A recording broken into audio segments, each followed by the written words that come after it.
4장의 말씀에 이어서 오늘 5장 말씀에서도 계속해서 아들들아 자녀들아 아비의 훈계와 또 지혜와 명철을 들으라 라는 말씀으로 계속되고 있습니다.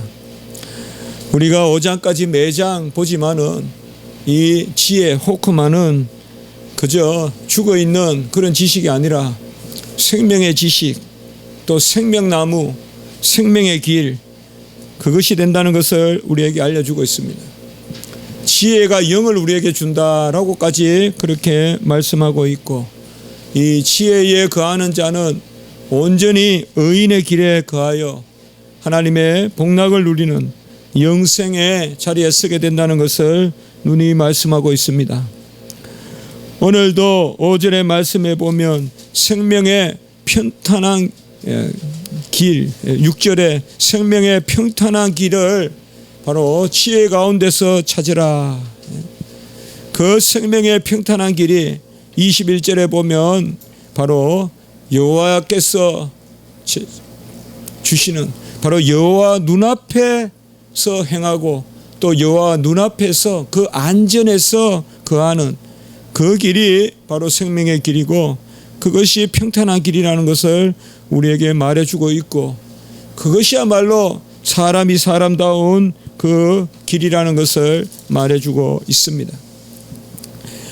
최초에 죄와 악이 함께 공존한 것은 아니지만은 인류의 타락 이후로 이제는 이 세상이 죄악이 가득 차고 사람들은 거듭나지 아니하는 그런 삶 가운데서는 고개만 돌려도 죄를 생각하고 본능적으로 죄를 짓기에 빠르고, 그리고 그 머리는 죄를 계획하는데 능란한 그런 모습을 보여주고 있습니다.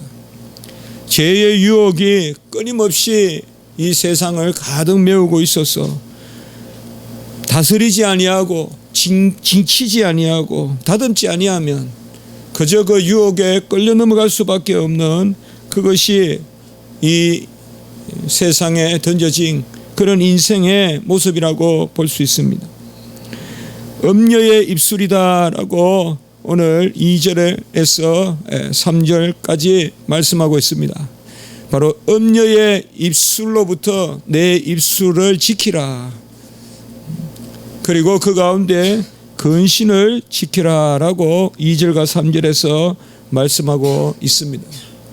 음녀라는 것은 1차적으로는 하나님의 아들에 대한 사람의 딸들의 그러한 유혹이라고도 볼 수 있겠지만은, 여기 음녀는 악한 영이요, 미혹하는 영이요, 불법의 영이요, 바로 사망에 쏘는 것을 무기로 삼아서 그것으로 사람들을 협박하기도 하고 또 온갖 미혹한 것으로 사람들을 유혹하는, 그것이 바로 음녀의 입술입니다.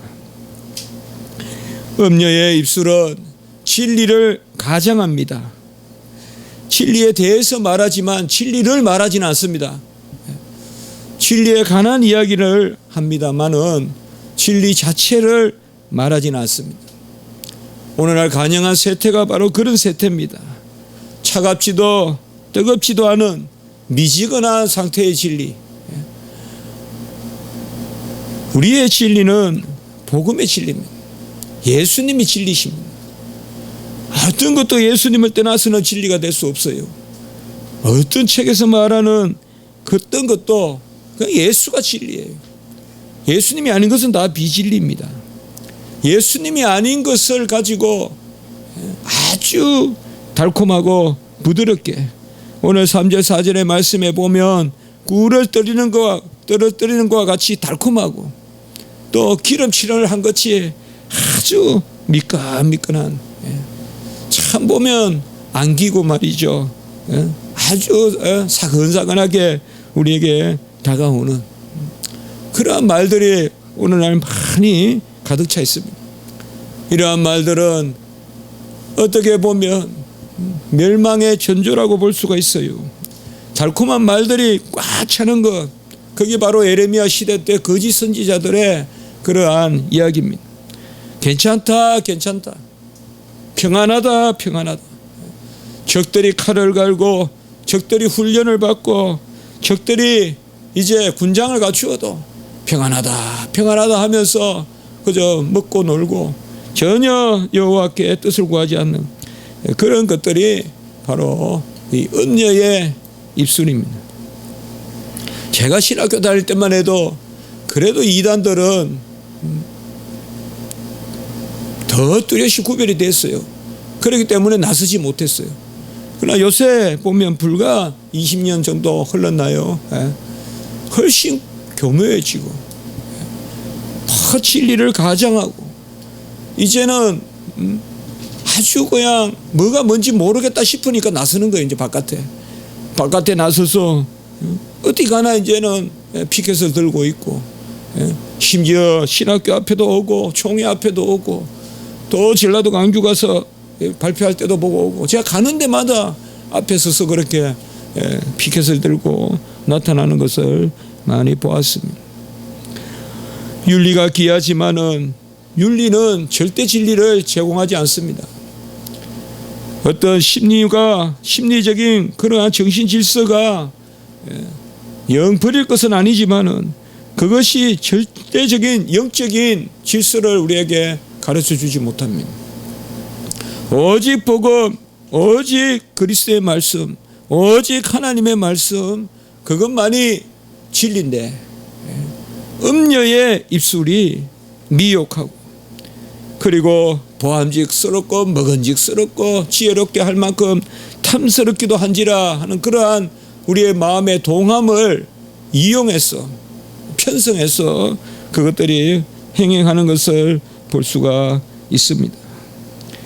그 길은 처음에는 꿀같이 달지만은 그것은 곧 썬 쑥을 먹은 것과 같고 4절에 보면 그것은 기름을 칠한같이 부드럽지만 그 속에는 부드러운 것이 아니라 날카로운 칼을 그 속에 담고 있는 덥석 물었더니 칼을 물고 마는 그것이 바로 이 세상에 미혹하는 영 불법의 영이라는 것을 오늘 말씀해 주고 있습니다. 이러한 길은 생명의 평탄한 길로 나아갈 수 없습니다. 하나님은 항상 선택의 그러한 기로에 우리를 두시고 그 가운데서 남은 자를 택하시고 또 은혜를 특별히 베푸십니다. 보편적인 가운데서 그들의 다른 박지를 보는 것이 아니라 택한 자들의 경주를 보시는 것입니다. 그래서 이미 그 선에 서 있느냐 그 선에 서 있지 못하느냐를 하나님이 창세전에 정하신 것입니다. 그러므로 우리는 그 길에서 떠나야 됩니다. 오늘 8절에 보면 내 길을 그에게서 멀리하고 그의 진문에도 가까이 하지 말라라고 이렇게 말하고 있습니다.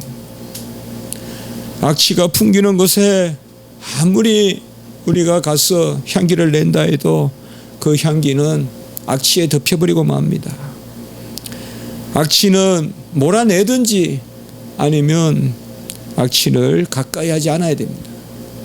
악취와 가까이 하는 것은 그것은 변명거리에 불과합니다. 성경에 누차 말하는 멀리하라는 것은 그것은 하나님의 뜻입니다. 우리가 인본주의적으로 제3지대 회색지대를 마련하고 무슨 그런 지대 가운데서 선교 전략을 논하고 이런 것들이 한때 될 줄 알았지만은 되지 않습니다. 퍼지, 에어리안이 이런 말을 써가면서 회색지대를 만들어라. 이방신도 아니고 기독교도 아닌 제3지대의 접점을 찾아서 그 가운데 먼저 다가가고 그리고 서서히 복음을 전하라. 이러한 이론들이 선교학에 있습니다. 인파워먼트라든지 이러한 선교 이론이 있어요. 그들의 영적인 세계를 이용하라. 악한 영에 사로잡힌 그들은 무조건 부정하지 말고 저 멕시코에 가보니까 선교사들이 가보니까 거기도 장대로 3개 세워놓고 뭘 섬기더라 이거예요. 그걸 인정해주고 그걸 나중에 삼위일체라고 이야기하라는 거죠. 그러나 이런 선교 전략이 될 것 같지만은 안 됩니다. 왜요? 하나님은 멀리하라라고 해요. 비슷한 것을 가까이에서 우리의 것으로 만들으라고 하는 것이 아니라 진멸하고 없애고 그리고 우리의 것으로 온전히 전파하라고 그렇게 말씀합니다. 세상의 지혜는 항상 보면 이 회색지대를 이야기하고 있고 그것을 지혜롭다 하고 그것을 화평하다 하고 그것을 마치 아합이 엘리야에게 네가 소란하게 하는 자냐라고 하듯이 말이죠. 세상의 인본주의는 참 진리를 우리 성경의 진리를 말하면 소란하게 한다 그러고 네가 이 땅을 근심시킨다 그러고 그렇게 말하는 것이죠. 그러나 성경은 떠나라라고 이렇게 말을 합니다. 악을 떠나는 것이 선의 시작입니다. 혹은 선이 존재한다는 것은 악과 함께 존재하는 것이 아니라 악을 떠나 존재한다는 것입니다. 옛것이 죽지 않고 새것이 살 수 없고 또 새것을 이야기하는 사람이 옛것을 여전히 담고 있을 수가 없습니다. 주님은 쟁기를 잡고 뒤를 돌아보는 자의 어리석음을 말씀하고 있습니다. 어떻게 보면 왜 예수님이 이 땅에 오셔서 그토록 어렵고 힘들고 7년 된 7 거짓 영에 사로잡히고 귀신에 사로잡히고 온갖 미혹에 사로잡히고 왜 그런 한계 상황에 있는 사람들을 예수님이 복음을 전했을까요? 어떻게 보면 그들은 이 세상에서는 참 불우하죠. 그러나 그들이 거듭났을 때 하나의 장점이 있어요. 그들은 애끝을 생각하지 않는 거예요. 그들은 애끝을 생각하지 않아요. 적게 사함을 받은 사람은 적게 감사한다라고 말씀했어요. 우리 주님께서. 무슨 말이냐? 내가 완전히 이 세상에서 더 바라볼 곳이 없고 세상에서 멸시당하고 천대당하고 세상에서 죄인이여 악인으로 돌팔매질 당하고 상종도 하지 않고 드리지도 않고 그런 사람들을 예수님이 구원하니까 그들은 미래만 바라보는 거예요. 미래만 바라보는 거예요. 오늘날 우리 한국교회 세태가 이런 점이 없지 않아 있어요. 온실과 같이 태어날 때부터 유아 세례받고 믿음의 가정에서 태어나고 이런 여러 가지 장점도 있는 반면에 그 유순한 것도 있어요. 깊은 믿음도 있어요. 그러나 끊고 맺는 것이 부족한 것을 또 생각해 볼 수가 있어요. 그냥 내 삶이 내 삶이었고 내 부족함이 계속 같이 공존하면서 삶이 계속되는 거예요. 언제 한번 적극적으로 언제 한번 죽으면 죽으리라 하면서 끊는 일들이 드문 세태가 되어버렸다. 특별히 세례를 우리가 베풀거나 할 때 보면 이러한 모습들을 좀 발견하게 돼요. 그저 안고 가다가 하나의 세례를 하는 의식이 같이 여기고 그냥 넘어가는 그런 분. 세례가 완전히 과거와의 단절이요. 옛것을 죽고 새 것으로 이제 거듭나는 그것의 표로 여겨지지 않는, 어떻게 보면 우리 한국 교회만의 문제겠습니까? 기독교 교리사나 우리 성경에도 보면 믿음이 오래 못 가요. 언제 이스라엘 백성이 그래 믿음이 좋은 적이 있었어요? 여러분 한번 생각해 보세요. 몇 년이나 믿음이 좋은 적이 있었을까요? 이스라엘 역사에 없었어요. 모세 여호수아 시대 정도, 사사 시대 때 뭐가 있어요? 그리고 겨우 다윗과 솔로몬 전도 시대, 그 이후에 뭐가 있냐고요? 이만큼 하나님이 귀한 믿음을 주시는데 우리 한국교회도 그런 것을 많이 생각해야 돼요. 떠날 것을 떠나고 끊을 것을 끊고. 오늘 여기에 보면 세 가지를 말씀해 주고 있어요.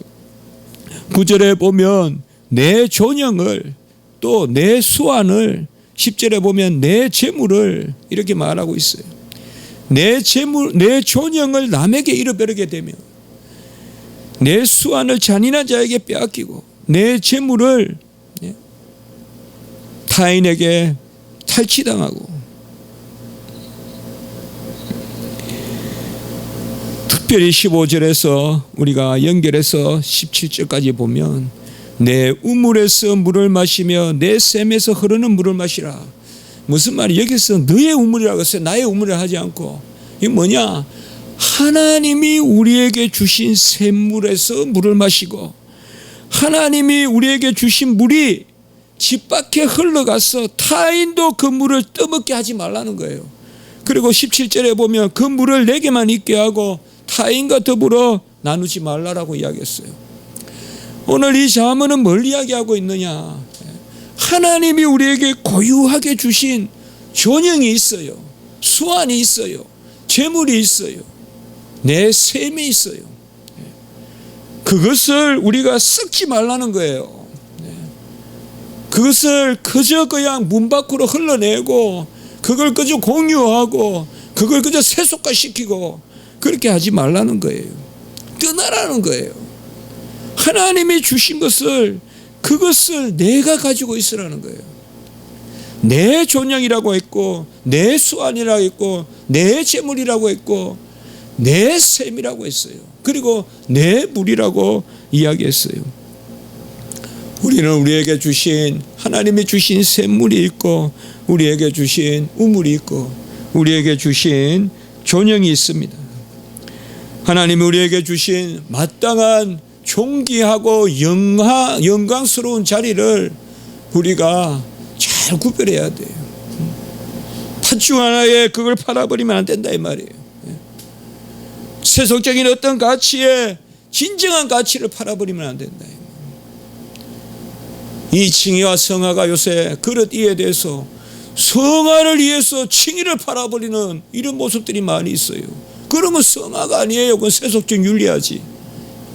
그저 세상에서 잘 어울려 살고 착한 사람이란 말을 들으려고 하나님의 자녀라는 이름을 듣기를 거부하는 이것은 성화를 위하여 칭의를 거부하는 결국 성화도 아닌 성화죠. 그게 이게 팽배예요. 우리를 자녀 삼아 주신 거듭남의 칭의의 은혜가 없어요. 요새 거듭남의 그러한 큰 감사가 없어요. 그저 교회 다니면서 착하단 말을 듣는 정도가 교회의 가치라고 여기는데 결과적으로 교회는 착하지 않은 거죠. 뭐든지 하나님의 은혜대로 해야 돼요. 전적인 은혜로 거듭났다는 그 칭의의 그 중생의 간격 가운데 살 때 사람이 거룩해지는 거지. 거룩해지는 것이 거룩해지는 거라고 여길 때 거듭남의 그 절대적 은혜를 잃어버리고 회색지대에서 가치관을 추구하고 절대적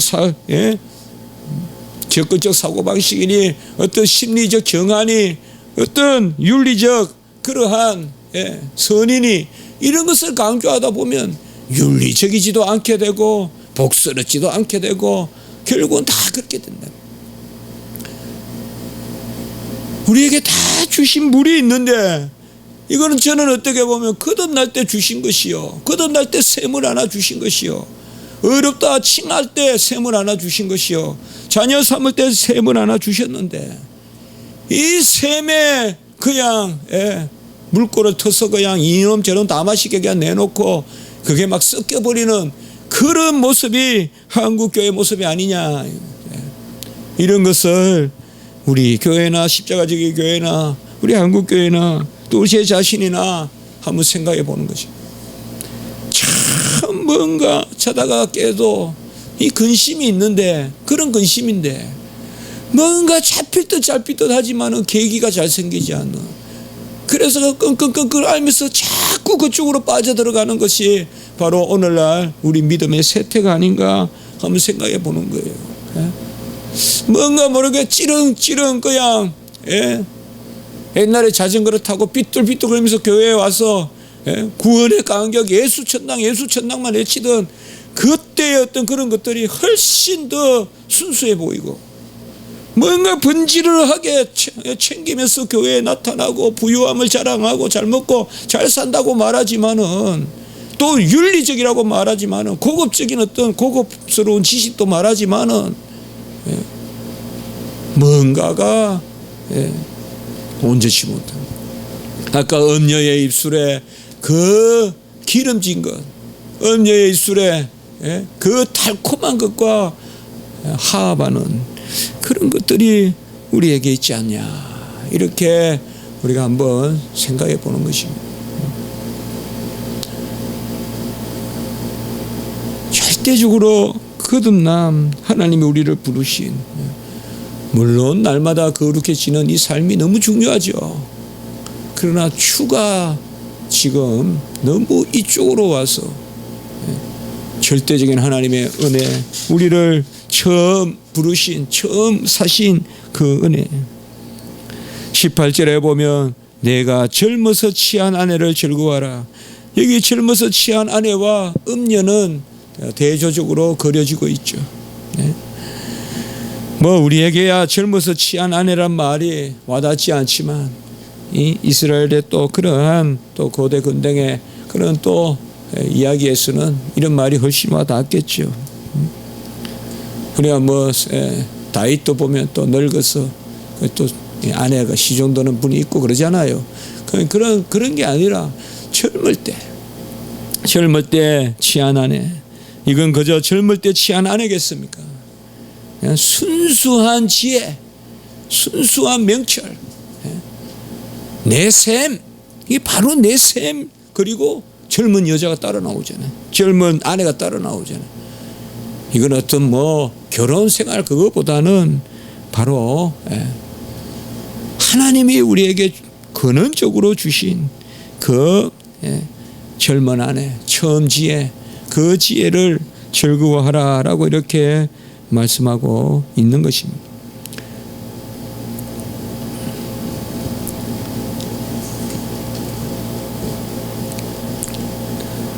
우리는 궁극적으로 우리의 가라지 않는 생수가 되는 예수 그리스도에게서 그 물을 길어 먹어야 됩니다. 그는 진리이시고 생명입니다. 구약의 잠언의 이 호크마는, 이 지혜는, 이 명철은, 또 이 훈계는, 이 말씀은 생명의 말씀입니다. 바로 그 물을 길어 먹으면 지혜롭게 하고 은혜와 진리가 충만한, 은혜롭게 하고 또 진리가 충만한, 그것이 바로 이 구약의 호크마의 개념입니다. 이것은 그대로 예수 그리스도예요. 이제 우리가 8장에 가면 그 지혜가 영원부터 계시다. 그 지혜가, 호크마가 로고스요, 그가 예수 그리스도라는 것을 우리에게 말하고 있어요. 우리는 두 마음을 품지 말고, 무엇이 지혜냐, 음녀를 떠나서 하나님의 정하신 바, 그의 보내신 우리 주 예수 그리스도, 그 진리, 그 가운데 부착하고 그 가운데 나아가는 회색지대를 만들면 안 돼요. 교회는 무슨 세상과 대립하고 세상을 먼 언저리에서 비판하고 그런 것으로 존재해서는 안 되지만, 가이사는 가이사, 하나님은 하나님 것이라고 했을 때 분명한 구분이 있고 분명한 질서가 있는 것입니다. 모든 것에 그게 지금 다 들어와 있어서 무엇 하나 교회의 고유한 질서가 거의 무너져가고 있는, 교회 안은 교회 아니라 하더라도 교회의 재판도 세상에 가서 하고, 신학교도 세상의 교육법대로 다 따라서 해야 되고, 그러다 보니 신학교의 고유한 교육이 지금 잘 진행이 되지 않고, 신학교에서도 교육법에 따라서 몇 % 출석을 하면 된다 이런 말이 나오고, 이런 것들이 사실상 우리는 하나님의 말씀을 배우고 전심에서 하나님의 말씀에 귀 기울이고, 내 샘의 물을 귀하게 여기라. 가장 어리석은 사람이 누구겠어요? 바로 주님의 품에 안겨 있으면서도 다른 안식이 없는가 찾아다니고, 주님의 안은 품에 안겨서 주님께 어디로 가나이까 묻는 어리석음이에요. 주님이 목적지잖아요. 이 믿어서, 예수를 믿어서 구원받은 이게 목적이잖아요. 교회에 와서 뭔가 다른 목적을 구하는 자체가 어리석다고요. 교회에 와서 잘 사는 거 구하고, 교회에 와서 명예롭게 되는 거 구하고, 그게 궁극적이 될 수 없잖아요. 제가 그런 말씀을 자주 하는데, 어린아이가 어머니 품에 안겨서 엄마 오늘 어디 좋은 데가, 어디 좋은 데가, 예? 어느 공원에 가, 어디 소풍 가. 이제 나이가 들어 부모님이 떠나고 보니까 어머니 품이 최고 좋은 곳이더란 말이에요. 무슨 공원이 아니라. 예? 세계 어디 가도 어머니 품만한 데가 없잖아요. 어릴 때는 철이 없으니까 엄마 품에 안기가 엄마 품이 최고인 줄 알아야 되는데, 어디가 묻기만 하고 엄마는 이용만 하려고 들고. 우리는 주님이 우리에게 셈이에요. 네. 주님이 우리에게 셈이라고요. 아브라함의 셈이고 이삭의 셈이고 야곱의 셈이고, 주님이 우리에게 셈이에요. 다윗의 셈이고 야곱의 우물이고, 주님이 우리에게 셈이라고요. 교회는 주님으로 시작되고 그가 처음이요 그가 끝이요 그가 알파요 그가 오메가지요. 교회가 다른 무엇을 위하여 존재하는 것이 아니죠. 교회는 바로 교회의 머리이신 주님 안에 거하고 주님을 최고 복락으로 여기는 그것이 바로 교회죠. 초대교회가 어땠을까요? 초대교회는 초대교회가 목적이었어요. 교회는 교회가 목적이 돼야 돼요. 교회가 수단이 돼서는 안 돼요. 세상에 무엇을 이루는 것이 돼서는 안 돼요. 먼저 그의 나라와 의를 구하라고 했잖아요. 오늘 여기의 말씀도 바로 우리에게 그것을 말해주고 있습니다. 우리는 이미 수환이, 재물이, 존영이 우리에게 주어져 있습니다.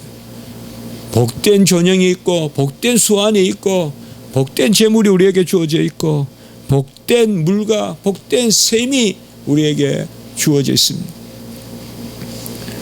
21절에 대저 사람의 길은 여호와의 눈앞에 있으니 그가 그 사람의 모든 길을 평탄하게 하시느니라 라고 이렇게 말씀하고 있습니다.